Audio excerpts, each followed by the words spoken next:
होली हिंदू धर्म का प्रमुख पर्व है। पूरे देश में इसे रंग, उमंग और भाईचारे के साथ मनाया जाता है। हर साल फागुन मास की पूर्णिमा के बाद चैत्र मास की कृष्ण पक्ष की प्रतिपदा तिथि को रंगों वाली होली खेली जाती है और उससे एक दिन पहले होलिका दहन किया जाता है। साल 2026 में होली की तारीख को लेकर लोगों में थोड़ी उलझन बनी हुई है। ऐसे में आइए जानते हैं इस साल होली का पर्व कब मनाया जाएगा, होलिका दहन की सही तारीख और शुभ मुहूर्त क्या है। फागुन पूर्णिमा तिथि की शुरुआत 2 मार्च 2026 को शाम 5:55 से होगी और यह 3 मार्च को शाम 4:40 तक रहेगी। इसी दौरान भद्रा भी लग रही है। 2 मार्च की शाम 5:55 से भद्रा शुरू होकर 3 मार्च की सुबह 5:32 तक रहेगा। भद्रा काल में शुभ कार्य नहीं किए जाते, इसलिए होलिका दहन भद्रा समाप्त होने के बाद ही किया जाएगा। 3 मार्च को होलिका दहन का शुभ मुहूर्त शाम 6:22 से रात 8:50 तक रहेगा।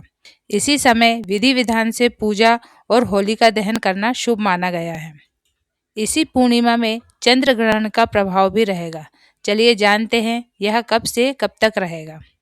3 मार्च 2026 को चंद्र ग्रहण भी लगेगा, जो दोपहर 3:21 से शुरू होकर शाम 6:46 तक रहेगा।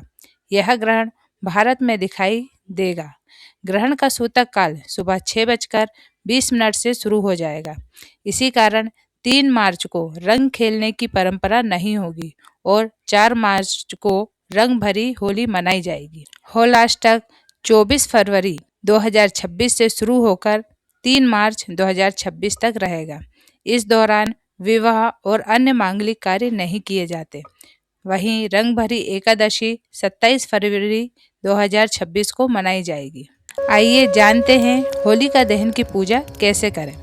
होलिका दहन के दिन सुबह जल्दी उठकर स्नान करें और साफ कपड़े पहनें। शाम को पूजा की थाली तैयार करें।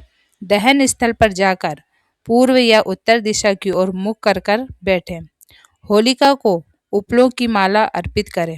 इसके बाद रोली, अक्षत, फल, फूल, हल्दी, मूंग, गुड़, गुलाल, गेहूं की बालियां, गन्ना और चना आदि चढ़ाकर विधि विधान से पूजा करें।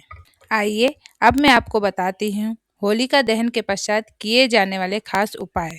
यदि आप यह उपाय कर लेते हैं तो इस उपाय के करने से आपके घर की नकारात्मक शक्ति दूर हो जाएगी और आपके शरीर में होने वाले चर्म रोग भी खत्म हो जाएंगे। चलिए जानते हैं वह उपाय क्या है। आपके घर के आसपास जिस स्थान पर भी होलिका दहन हुआ है, होलिका दहन के दूसरे दिन प्रातः काल स्नान करने के पश्चात 1 लोटा जल, धूप बत्ती, नारियल, अक्षत, रोली, पुष्प लेकर उस स्थान पर जाएं जहां होलिका दहन हुआ है।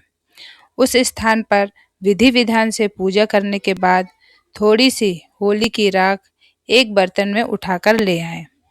राख लाते समय इस बात का ध्यान रखना है कि बड़े बड़े अंगारे जो जलकर राख बन जाते हैं, जो बिल्कुल सफ़ेद पाउडर की तरह रहते हैं, उसे उठाकर लाना है, क्योंकि उस राख में किसी भी तरह का खुरदरापन नहीं होता और वह बिल्कुल पाउडर की तरह साफ होती है। राख को जैसे ही घर लेकर आओ, उस राख का कुछ भाग अपने दाहिनी हथेली पर रख लें और सबसे पहले अपने घर का मुख्य दरवाज़ा जहाँ से हम प्रवेश करते हैं, उसकी चौखट पर थोड़ी सी राख फूंक दें। उसके बाद घर के अंदर प्रवेश करें और उसी राख को घर के अंदर सभी कमरों में, पूजा के स्थान, किचन सहित सभी कमरों में फूंक दें। फूंकने के पश्चात जो राख बची है उसे घर के सभी सदस्य एक एक चुटकी खा लें और हो सके तो बची हुई राख को सभी सदस्य पानी में डालकर स्नान कर लें। इतना करने के बाद भी आपके पास राख बची है तो इसे डिब्बी में भरकर किसी सुरक्षित स्थान पर रख दें और जिसे चर्म रोग हो वह राख को शरीर पर लगा लें। यदि आप यह उपाय कर लेते हैं तो आपके घर में जो भी नकारात्मक शक्ति है वह दूर हो जाएगी। और शास्त्रों में भी कहा गया है कि होली की राख का शरीर पर लेप करने से चर्म रोग मिट जाते हैं। आज के लिए इतना ही। मिलते हैं अगले वीडियो में। तब तक के लिए आप सभी को मेरा नमस्कार।